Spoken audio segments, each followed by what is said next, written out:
지금 하나님께서 우리에게 주시는 말씀 로마서 3장 19절로 20절 말씀입니다. 로마서 3장 19절부터 20절 말씀, 우리 한 마음으로 주의 말씀 봉독합니다. 우리가 알거니와 무릇 율법이 말하는 바는 율법 아래에 있는 자들에게 말하는 것이니 이는 모든 입을 막고 온 세상으로 하나님의 심판 아래 있게 하려 함이니라. 그러므로 율법의 행위로 그의 앞에 의롭다 하심을 얻을 육체가 없나니 율법으로는 죄를 깨달음이니라. 아멘. 저는 오늘 본문 말씀 로마서 3장 19절로 20절 말씀 통해서 율법의 기능은 무엇인가 라는 제목으로 주의 말씀을 선포하도록 하겠습니다. 우리는 앞선 절에서 인간의 본질의 상태를 이미 살펴봤습니다. 인간의 본질의 상태는 한마디로 죄인이다, 이렇게 이야기할 수 있습니다. 우리가 잘 아는 초대 교부 어거스틴은 인간의 상태를 이렇게 이야기했습니다. 타락 이후의 인간은 죄를 지을 수밖에 없는 그런 비참한 상태에 놓여졌다라고 이야기합니다. 그러니까 인간이 이 타락한 이후에 더 이상 할 수 있는 것이라는 것은 바로 죄 짓는 것, 이거 한 가지밖에 못한다는 겁니다. 그렇기 때문에 이 죄의 구렁텅이에서 벗어나는 것, 그게 바로 구원이다 하는 것을 분명히 알아야 됩니다. 많은 사람들이 이 사실을 놓치고 있습니다. 인간이 왜 불행한지, 왜 고통 속에 사는지, 왜 아픈지 하는 그 모든 상황들이 결국 이 죄의 문제의 해결 없이는 참다운 해결을 볼 수 없다 하는 것을 잊어버리고 있다는 겁니다. 이 본질적인 인간의 상태를 앞선 13절에는 하나님을 두려움이 없다라고 그렇게 증거합니다. 하나님을 두려움이 없는 것, 다른 말로 이야기하면 경외심이 없는 거지요. 이 경외심이 없는 것은 왜 일어나느냐? 바로 창조주 하나님과 피조물 사이의 경계가 무너질 때 이렇습니다. 우리가 가볍게 여길 문제가 아니에요. 창조주 하나님과 피조물 사이의 경계가 무너진 것, 여기에서 경외심이 없어집니다. 만약에 자녀가 부모님에 대한 그러한 경외함이 없게 되게 되면 그 다음에는 막 하게 되지요. 그리고 그 말이 바뀌어지게 되고 태도가 바뀌게 됩니다. 그러면 가족의 그런 질서가 다 무너지게 되는 것처럼 하나님, 창조주 하나님과 우리 사이의 경계가 무너지게 될 때 결국 인간은 가장 추악한 상황에 떨어지게 되는 것을 기억해야 됩니다. 많은 사람들이 이런 질문해요. 하나님이 선악을 알게 하는 나무, 선악과를 만들지 않았으면 인간 타락하지 않았을 것 아니냐라고 이야기합니다. 그런데 이 선악과가 뭐를 의미하는지를 우리는 잘 알아야 합니다. 선악과라는 것은 창조주 하나님과 피조물 사이의 경계입니다. 만약에 이 경계가 무너지면 인간은 타락할 뿐만 아니라 가장 비참한 상황에 놓여지기 때문에 하나님께서 그 경계로서 선악과를 건들지 못하도록 하신 겁니다. 결국 인간이 타락하지요. 그래서 이 선악과를 손을 댑니다. 마치 하나님과 같이 되고자 하는 그 욕망 때문에 넘어지고 맙니다. 우리는 어쩔 수 없이 이 타락의 후예인 아담의 후예들입니다. 따라서 콩 심은 데 콩 나듯이 우린 죄밖에 지을 것이 없게 됩니다. 타락한 인간이 계속 선택하는 것은 두 가지의 모습으로 나타납니다. 첫 번째는 자신이 하나님 되고자 하는 욕망 속에 살아갑니다. 자기 멋대로 하면서 살고자 하는 그 욕망이 우리 중심 가운데 있습니다. 이것을 우리는 조금 어려운 말로 자율적 인간이 되고자 한다 하는 그런 말로 사용을 합니다. 우리가 하나님과 우리의 관계에 있어서 자율적 인간이 되는 것만큼 무서운 것 없습니다. 우리는 철저하게 하나님을 의존하는 의존적 존재로 창조되었는데 인간이 하나님과의 그 경계를 무너뜨리면서 나타나는 게 내 인생은 나의 것, 내가 내 마음대로 살 거야 하는 그런 자율, 하나님 없이도 살아가겠다라는 욕망 가운데 빠지는 겁니다. 그래서 하나님을 무시해요. 그리고 하나님과 상의하지 않습니다. 하나님과의 관계가 단절됩니다. 이 모든 게 아유 뭐 나 기도하지 않아도 이 정도는 내가 할 수 있어 하는 그 욕망 그 자체가 결국 타락의 결과라 하는 것을 분명히 알아야 됩니다. 또한 타락한 이후에 인간은 어떠한 계속적인 선택을 합니까? 두 번째는 하나님 아닌 것을 하나님으로 만들어 버립니다. 우상숭배라고 얘기하지요. 하나님이 하나님 자리에 있어야 되는데 하나님이 없어져요. 이 마음이 뻥 뚫립니다. 그럼 거기 뚫린 마음 속에 다른 것을 채워놓으려고 합니다. 돈을 많이 벌면 될까? 명예가 높아지면 될까? 자식으로 집어넣기도 하고 이 모습 저 모습으로 많은 것을 집어넣습니다. 우상 숭배지요. 그런데 거기에는 만족이 없고 기쁨이 없고 참된 평안이 없는 것입니다. 결국 인간은 이 타락한 비참한 상태 속에서 날마다 살아가게 됩니다. 그러니 거기에는 행복이 없지요. 그러한 비참한 인간에게 하나님께서 은혜와 사랑 가운데 모든 것을 베풀어 주셨습니다.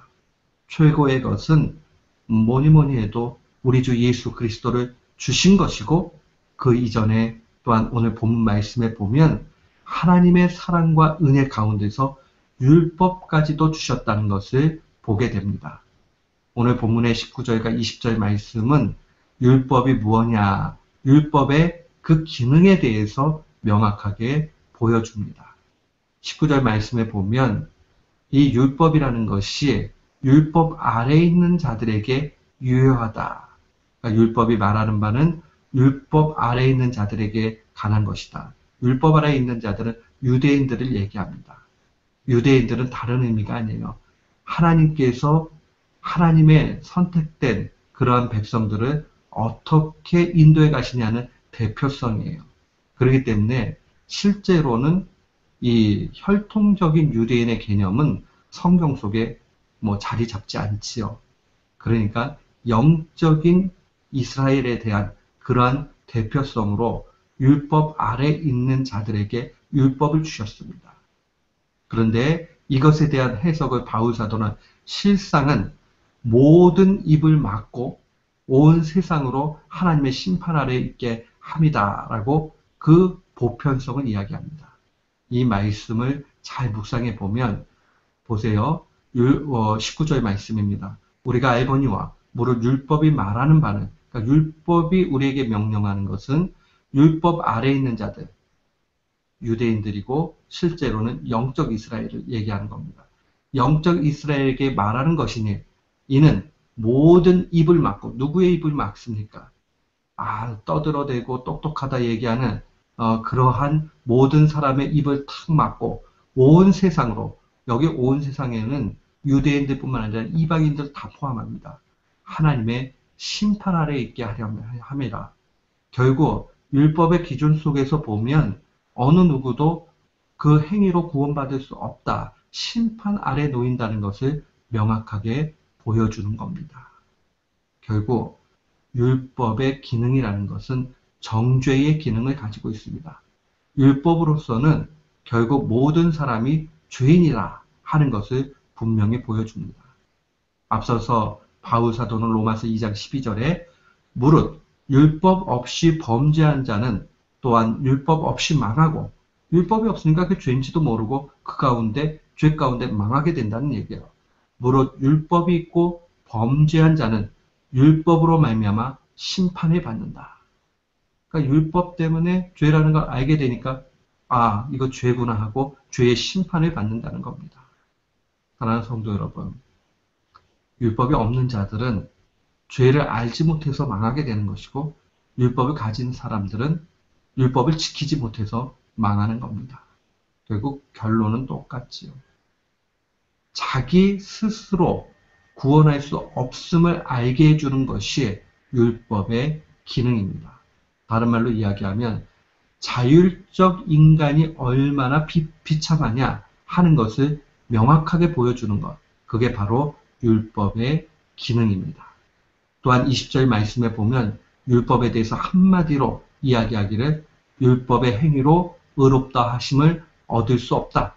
율법으로는 단 한 가지, 죄를 깨닫게 한다. 죄를 깨닫게 하는 것. 죄인이다 하는 것을 아는 게 얼마나 근본적으로 중요한지 몰라요. 전도를 하다 보면 내가 왜 죄인인데요? 이런 분들이 종종 나타납니다. 그 정도야 누구나 다 그렇게 죄 짓고 사는 거지. 그걸 죄라고까지 그렇게 얘기합니까? 나는 바르게 살았고 누구 아프게 한 적 없고 나는 똑바로 윤리적으로 살았습니다. 이런 분들 종종 만납니다. 이런 분들에게 이 복음 전하는 게 얼마나 어려운지 몰라요. 그러나 죄를 깨닫게 되면 그 상황 속에서 얼마나 큰 은혜가 나타나기 시작하는지 모릅니다. 율법의 최종적인 목표는 바로 이겁니다. 자신의 죄인됨을 깨닫고 내 힘으로는 구원받을 수 없구나 하는 것을 알고 그리스도의 필요성을 인식하게 되는 게 율법의 최종적인 목표입니다. 근데 유대인들의 문제는 뭐였어요? 하나님의 의도는 그리스도의 필요성을 인식하는 데까지 가는 건데 그러지 못하고 이거 열심히 지켜야 되겠구나 하고 지키면서 자기가 구원받았다라고 오히려 영적 교만에 빠지는 데 문제가 있는 겁니다. 사랑하는 성도 여러분, 하나님 우리에게 율법을 왜 주셨느냐? 율법 깨닫고 그리스도가 꼭 필요하다 하는 것을 알려주기 위해서 율법 주신 겁니다. 율법을 통해 죄가 얼마나 심각하냐 우리는 알아야 되고 그리스도 외에는 구원의 길이 없다 하는 것을 분명히 인식해야 됩니다. 그렇다면 우리 율법을 어떻게 바로 사용해야 됩니까? 신자가 삶에 있어서 율법을 어떻게 사용해야 되느냐? 크게 두 가지 꼭 기억하십시오. 하나는 근본적으로 내 자신이 죄인이란 사실을 인식하고 회개하면서 날마다 그리스도를 필요로 하는 삶으로 나아가야 됩니다. 이 말씀에 비추어 보면서 내가 또 죄 지었구나 하고 회개하면서 내 삶에 그리스도가 계시지 않으면 나는 살아있으나 살아있는 송장과 진배 없구나 하는 그 마음을 가지고 살아야 됩니다. 찔림이 있어야 되고 그리스도를 만나야 됩니다.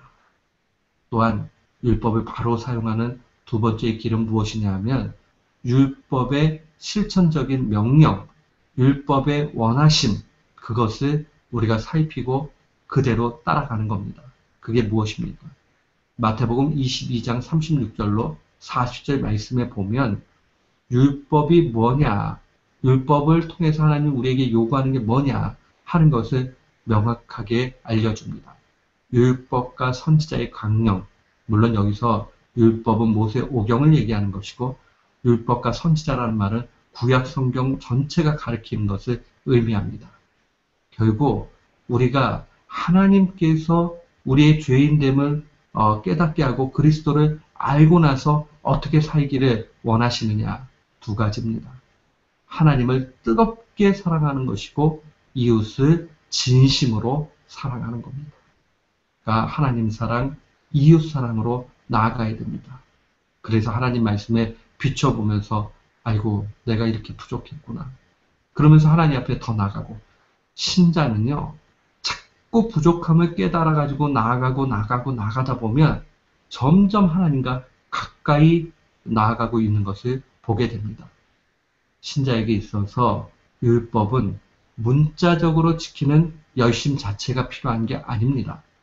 율법의 정신인 하나님을 사랑하고 이웃을 사랑하는 이 속에서 살아가는 것이 중요합니다. 한없이 부족해요. 이 모습 가지고 구원 못 받습니다. 그러나 율법이 폐기되는 것이 아닙니다.